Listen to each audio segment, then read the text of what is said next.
আপনি কি কখনো গভীর ঘুমের মধ্যে হঠাৎ অনুভব করেছেন যে আপনি কোথাও থেকে পড়ে যাচ্ছেন? মনে হয়েছে যেন নিচে পড়ে গিয়ে ধাক্কা লাগবে, কিন্তু ঠিক তখনই ঘুম ভেঙে গেছে? এই অদ্ভুত অনুভূতিটি আসলে বেশ সাধারণ এবং একে হিপনিক জার্ক বা স্লিপ মায়োক্লোনাস বলা হয়। হিপনিক জার্ক আসলে আমাদের নিউরোলজিক্যাল সিস্টেমের স্বাভাবিক প্রতিক্রিয়া, যা ঘুমের শুরুর দিকে ঘটে। এটা সাধারণত তখন হয় যখন আমরা গভীর ঘুমে প্রবেশ করি।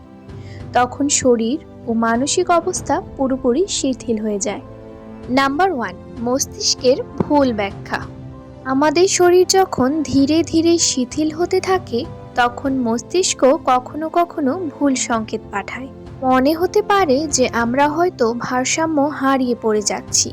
ঠিক তখনই মস্তিষ্ক দ্রুত প্রতিক্রিয়া জানিয়ে পেশিগুলোর ঝাঁকুনি সৃষ্টি করে, যেন আমরা পড়ে যাচ্ছি না। নাম্বার 2, অতিরিক্ত ক্লান্তি ও ঘুমের অভাব। যদি সারাদিন অনেক বেশি শারীরিক বা মানসিক পরিশ্রম করেন, তাহলে স্নায়ুতন্ত্র উত্তেজিত অবস্থায় থাকে।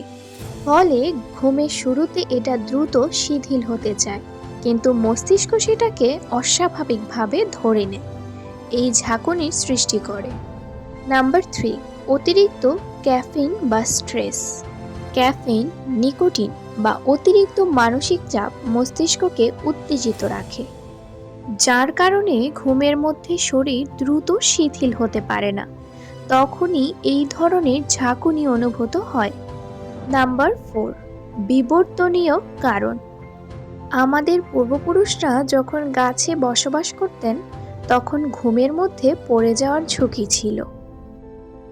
তাই মস্তিষ্ক একটা প্রতিরক্ষামূলক ব্যবস্থা তৈরি করেছিল, যা এখনো আমাদের শরীরে রয়ে গেছে।